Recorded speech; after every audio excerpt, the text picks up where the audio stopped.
There is a moon in our solar system so cold that its rivers run with liquid gas, yet its air is thick enough that a person could strap on a pair of wings and glide through it like a bird. For decades, scientists looked at this moon through their telescopes and expected nothing more than a dead, hazy ball of orange smog. They did not expect rain, rivers, lakes, or the raw ingredients that might one day lead to life. Stick around, because by the end of this video you will understand why NASA is building a nuclear-powered drone the size of a small car to explore this alien world, and why some scientists think it might be one of the most exciting places in the entire solar system. But before we get into it, here's a quick favor to ask. Hit subscribe now, because this channel breaks down real NASA missions just like this one, piece by piece, and you will be here for every new update as this robot gets closer to launch. Saturn itself is so big that more than 700 Earths could fit inside it. Yet Titan, one small moon quietly circling that giant planet, might end up teaching us more about the possibility of life beyond Earth than the giant planet ever could. The moon we are talking about is called Titan. It belongs to Saturn, the ringed planet, and it is the second largest moon in the whole solar system. Titan is bigger than the planet Mercury, and it is the only moon in the entire solar system known to hold a thick, substantial atmosphere of its own. It has mountains, it has sand dunes, it has clouds, and it even has weather, complete with wind and steady seasonal rain, very much the way Earth does. The only catch is that everything on Titan is made from different stuff than what we are used to here at home. Instead of water, Titan's rain, rivers, and lakes are made of liquid methane and ethane, which on Earth we usually think of as gas, not liquid. Titan is so far from the sun and so bitterly cold that these gases turn into liquid and behave the way water behaves on our planet. Picture standing on a beach where the waves rolling in are not made of water at all. That is Titan. NASA has a plan to send a flying robot there, and it is called Dragonfly. It looks a bit like a giant drone, with 8 spinning blades, and it is about to become the first vehicle NASA has ever flown for science on another world beyond Earth. This is not a rover that crawls slowly across rocks. This is a machine built to lift off the ground and fly. Dragonfly belongs to a NASA program called New Frontiers, the same program that has already sent a spacecraft called New Horizons flying past Pluto, and another one called OSIRIS-REx, out to grab a handful of dust from a passing asteroid. Missions in this program tend to be bold, a little unusual, and aimed at places most people rarely think about. Titan fits that pattern perfectly. Let us go back to where this story actually begins, because to really understand why Dragonfly matters, you need to understand what people used to believe about this strange moon and how wrong they turned out to be. Most people, if they think about Titan at all, imagine it as just another boring rock circling a bigger, more famous planet. That belief is completely wrong, and it took scientists a very long time to figure out just how wrong it was. For most of the 20th century, Titan looked like nothing more than a plain orange dot through even the most powerful telescopes on Earth. A thick layer of orange haze wrapped around the entire moon, hiding everything underneath it. Scientists could not see the surface at all. No mountains, no lakes, no clouds, nothing. Just orange fog forever. Because nobody could see through that haze, many scientists assumed there was nothing interesting to see in the first place. Titan got treated like the quiet kid in the back of the classroom that nobody bothered to ask a question. Other moons and planets got the headlines, the missions, and the funding. Titan mostly got ignored. That underestimation is the first thing you need to hold on to in this story, because it sets up everything that follows. Titan was dismissed for decades as a frozen, foggy nobody. It took one bold mission and one small metal probe falling through that orange haze to prove almost everyone wrong. That mission was called Cassini-Huygens, and it was a joint project between NASA and the European Space Agency, launched all the way back in 1997. Cassini was the main spacecraft, built to orbit Saturn for years and study the planet and its many moons. Huygens was a smaller probe riding along, built specifically to dive down through Titan's thick orange atmosphere and land on the surface. The first surprise was what happened the moment Huygens actually entered Titan's atmosphere. Scientists expected a fast, violent, rocky descent, similar to landings on other moons and planets where thin air gives spacecraft very little to slow them down. What scientists actually found was an atmosphere so thick and heavy that Huygens floated down gently, like a leaf drifting to the ground on a calm autumn day. To put that in a number you can picture, the air pressure at Titan's surface is about 50% higher than the air pressure in your own living room right now. On January 14, 2005, Huygens touched down on Titan's surface, and the pictures it sent back stunned scientists around the world. Instead of a dead, flat wasteland, the images showed what looked like dry riverbeds, smooth, rounded pebbles, and a landscape clearly carved out by flowing liquid at some point in the moon's history. It looked less like an alien world, and strangely, more like a quiet coastline back here on Earth. Huygens even carried a small microphone, and for the first time ever, humans back on Earth got to hear actual sound recorded on another world, the faint rush of thick wind moving past the falling probe as it drifted downward through that dense orange sky. It is one thing to see pictures of an alien place, it is another thing entirely to hear it. After Huygens finished its job, Cassini kept circling Saturn for over a decade, flying past Titan again and again, 127 separate close flybys in total, each time using radar to peek a little further through that thick orange haze. Slowly, flyby by flyby, an entire hidden world came into focus. The second finding changed everything scientists thought they knew about Titan's surface. Cassini kept orbiting Saturn for years after Huygens landed, using a special radar instrument to peer straight through that thick orange haze, the same haze that had blocked human eyes for 100 years. Scientists expected to find, at best, a few damp patches or some old dried-up riverbeds scattered here and there. What they actually found were entire seas, huge lakes of liquid methane and ethane, some of them bigger than any of the Great Lakes here on Earth. One of them, called Kraken Mare, stretches for roughly 1,000 kilometers across, which is about the distance from New York City to Chicago and back again. Titan turned out to be the only place besides Earth in our entire solar system with stable liquid sitting openly on its surface. Titan even has its own version of the water cycle we learned about back in school. Methane evaporates from its lakes, drifts upward and forms clouds, and every so often falls back down again as rain, filling rivers that carve their way across the landscape before draining back into the lakes and seas. It is the exact same basic cycle water goes through here on Earth, just built from a completely different ingredient, and running on a timescale that can stretch across many Earth years between storms. Let's pause on a comparison here because the scale of this can be hard to picture. Titan orbits Saturn at a distance of roughly 900 million miles from the Sun. That is about 10 times farther from the Sun than Earth is.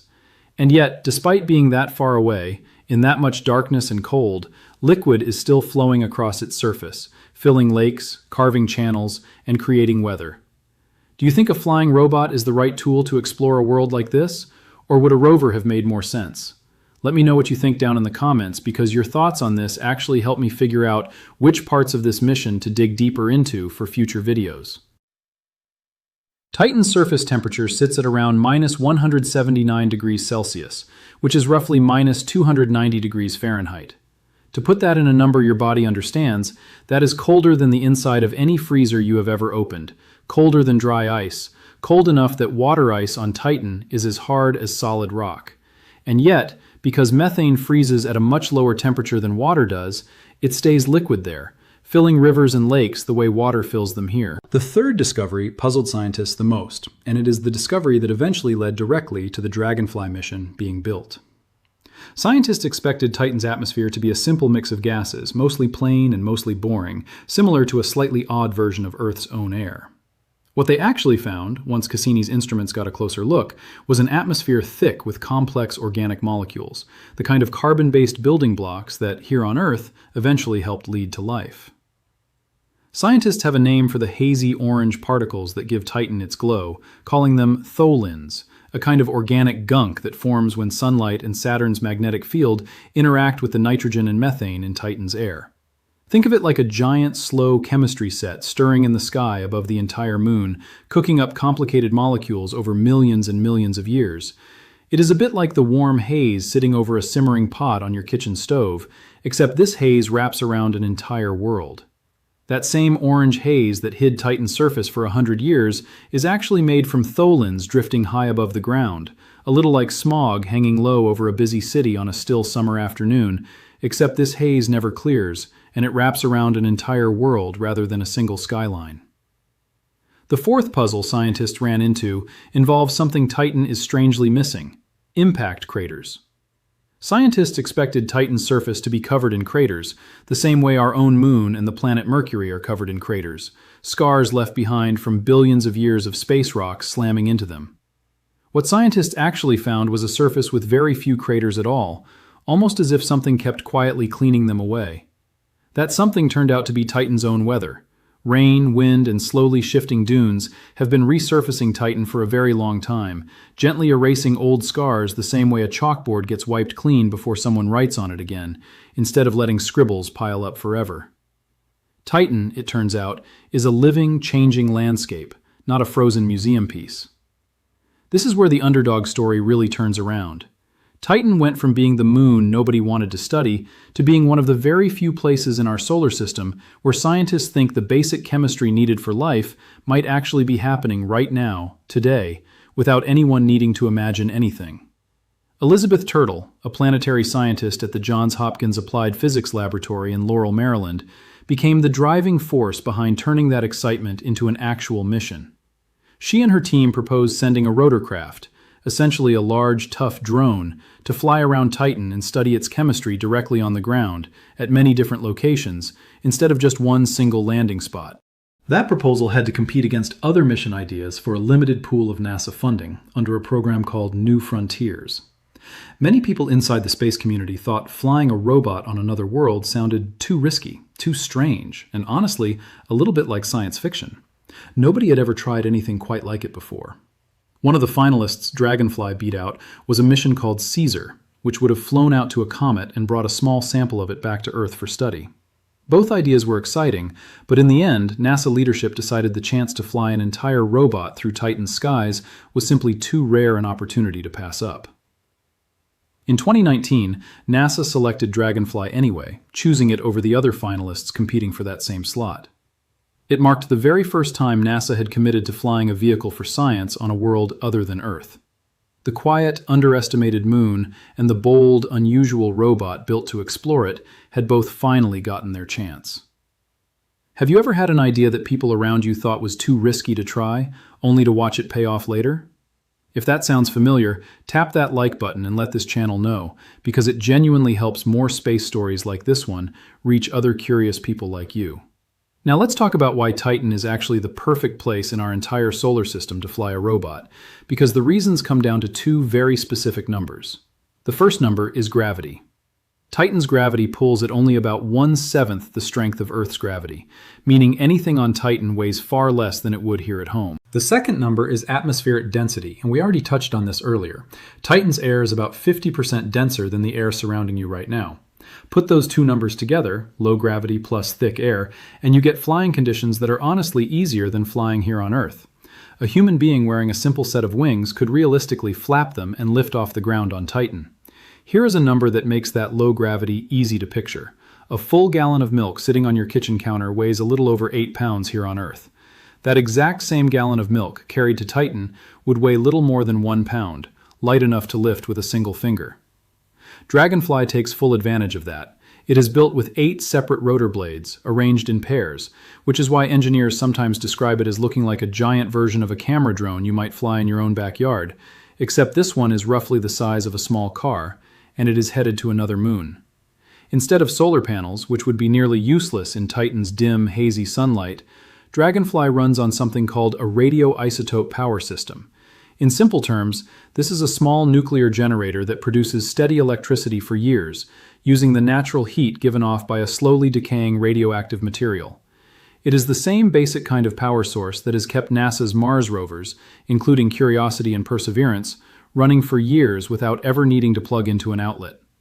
Dragonfly's very first landing spot has already been chosen, a place called the Selk crater, formed long ago when a chunk of space rock slammed into Titan's surface. Scientists picked this location because the impact likely melted underground water ice at the time, possibly mixing it together with organic material for a short while, creating exactly the kind of chemistry mixing bowl researchers are most eager to study up close. Once Dragonfly lands on Titan, it will not stay in one single spot the way most landers do. It is designed to make short flights, hopping from one landing site to the next, covering distances of several miles with each individual flight. Over the course of its mission, Dragonfly is expected to eventually travel more than 175 kilometers across Titan's surface, visiting dozens of different locations along the way.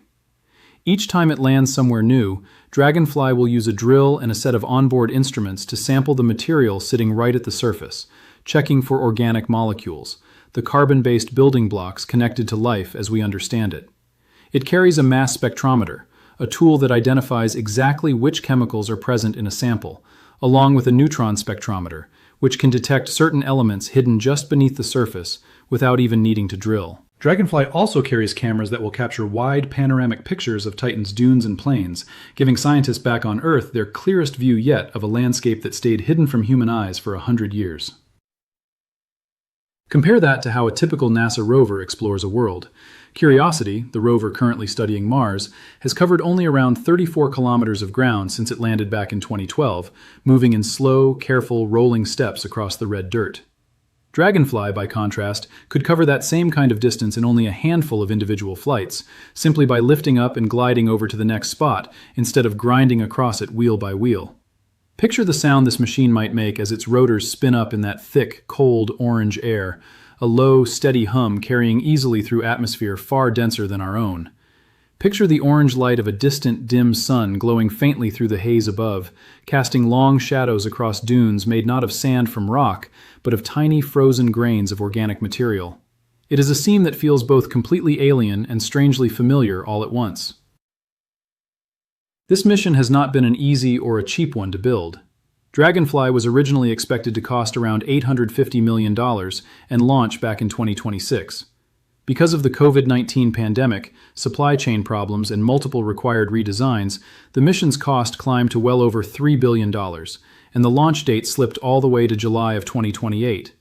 To put that budget number in perspective, $3 billion is roughly what it costs to build and run a single modern professional sports stadium, spread out instead across nearly a decade of engineering, testing, and building hardware meant to survive a 6-year trip through deep space. Right now, as this video is being made, Dragonfly has already entered its formal integration and testing phase at Johns Hopkins APL, meaning engineers are physically assembling the real flight hardware in clean rooms, running power tests, and checking every system twice before anything gets bolted together for good. It is the last major stretch of work before the machine ever leaves the ground. According to NASA officials, none of those delays changed what Dragonfly is actually capable of doing once it finally reaches Titan. Nikki Fox, an associate administrator at NASA headquarters, has publicly called Dragonfly a spectacular science mission that will push the boundaries of what rotorcraft can do far beyond the surface of Earth. The team at Johns Hopkins APL has continued clearing major testing milestones one by one, getting the hardware ready for its long journey. Engineers even built a full-scale test model of half the Dragonfly lander and flew it inside a giant wind tunnel at NASA's Langley Research Center in Virginia, checking exactly how those 8 rotors behave in conditions built to mimic Titan's thick, heavy air, long before the real machine ever leaves Earth. When Dragonfly finally launches, it will lift off aboard a SpaceX Falcon Heavy rocket from NASA's Kennedy Space Center in Florida. From there, it faces a journey of roughly 6 years through deep space just to reach Saturn and its icy moon. Once it arrives sometime around 2034, Dragonfly is expected to spend more than 3 years actively exploring Titan's surface, hopping from site to site, always searching for clues. Now here is where the story gets a little more uncertain and, honestly, a little more interesting too, because this is the point where even the scientists working closely on this mission will tell you they do not fully understand everything yet. Titan still holds real mysteries that Dragonfly is specifically being sent to help answer, not just confirm. Scientists still are not entirely sure how far Titan's organic chemistry has actually progressed. They know the basic carbon-based ingredients are there, sitting in the atmosphere and mixed into the surface material, but nobody knows for certain whether those ingredients have combined into anything more complex, anything that might resemble the earliest chemical steps toward life as we understand it on Earth. This is still genuinely debated among researchers in the field. Some of Titan's dune formations do not match what earlier scientific models predicted they should look like, based purely on wind patterns calculated from data collected during the Cassini mission. A study published in the journal Nature Astronomy explored this exact puzzle. noting that the shape and direction of Titan's dunes suggest more complicated wind and weather behavior than researchers had originally assumed. In plain terms, Titan's weather still keeps surprising the people studying it closely.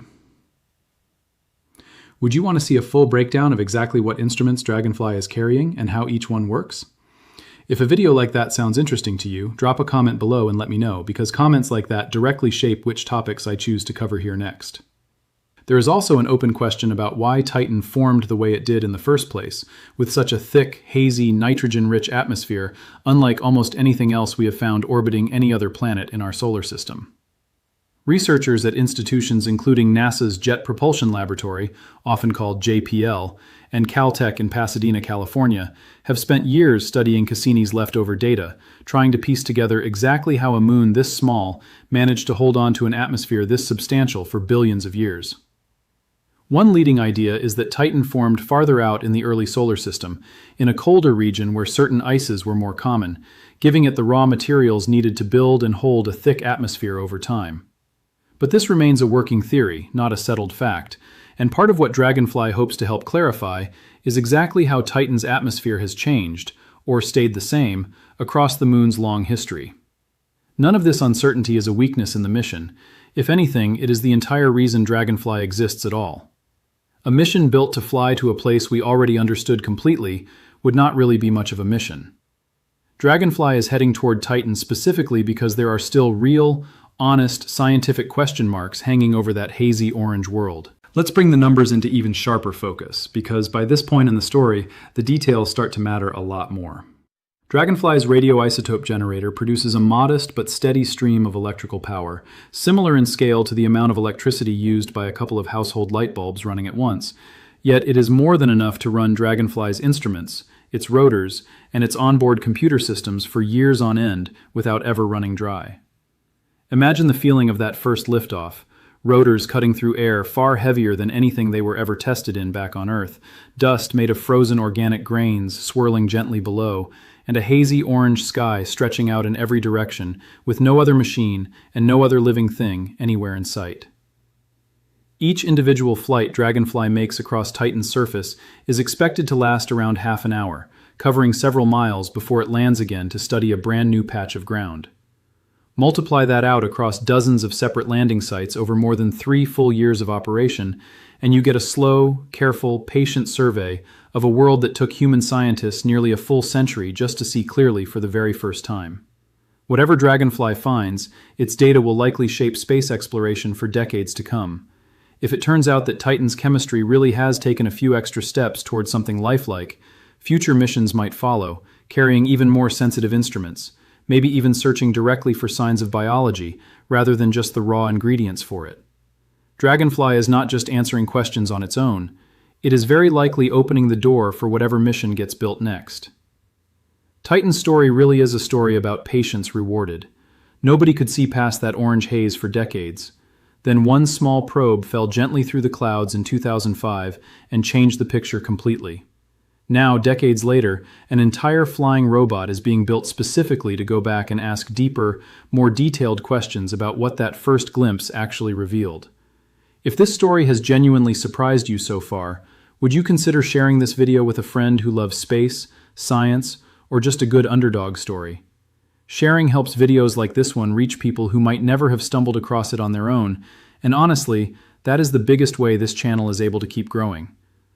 There is something almost poetic about sending a machine built on Earth, powered by nuclear decay, to fly through the frozen orange sky of a moon nearly 1 billion miles away, searching for the same basic chemical ingredients that once helped set life in motion right here at home. Dragonfly is not just a robot. It is a question, physically built out of metal and circuitry, being sent across the solar system to ask whether Earth's early chemistry was a rare accident or something that can happen again, somewhere else entirely. When Dragonfly finally lifts its rotors off Titan's frozen ground for the very first time, sometime in the mid-2030s, it will mark a moment that space scientists have quietly been working towards since long before most of us were even watching. A moon, once dismissed as a boring orange smudge in the sky, will finally get its close, patient, careful look, delivered one gentle flight at a time. We opened this video by telling you that Titan has rivers, rain, and lakes made from liquid gas instead of water, a detail that sounded almost impossible at first. Now you understand exactly why that strange detail is true, and you understand the years of quiet, patient science that it took just to prove it. What sounded like a wild contradiction at the start of this video is now, hopefully, something you can picture clearly in your own mind. Titan was the moon nobody paid attention to, hidden for 100 years behind its own orange haze, dismissed as empty and uninteresting by people who simply could not see past the fog in front of them. That belief turned out to be completely wrong, and it took one small probe, one patient orbiter, and one very bold flying robot to prove it. Few people walking around today have ever even heard the name Dragonfly, and fewer still understand just how strange and remarkable this upcoming mission really is. But the questions this mission is chasing, about chemistry, about origins, about whether Earth is truly alone in building the ingredients for life, are questions that belong to everyone, not just to scientists working quietly inside a lab in Maryland. In a little over a decade from now, if everything goes according to plan, a nuclear-powered drone will lift off from a frozen orange dune, climb slowly into a thick alien sky, and fly forward into the unknown, carrying with it a question that all of us, whether we realize it or not, have been asking for a very long time. Are we the only place where this particular story ever got the chance to begin? That question is still open. Nobody, not even the scientists who built this remarkable machine, knows exactly what Dragonfly will find once it lands on Titan's frozen ground and finally starts to fly. But somewhere out there, on a moon colder than anywhere on Earth, wrapped in a haze that hid its secrets for 100 years, the next chapter of that answer is quietly waiting, patiently, for a small flying robot to finally arrive and ask.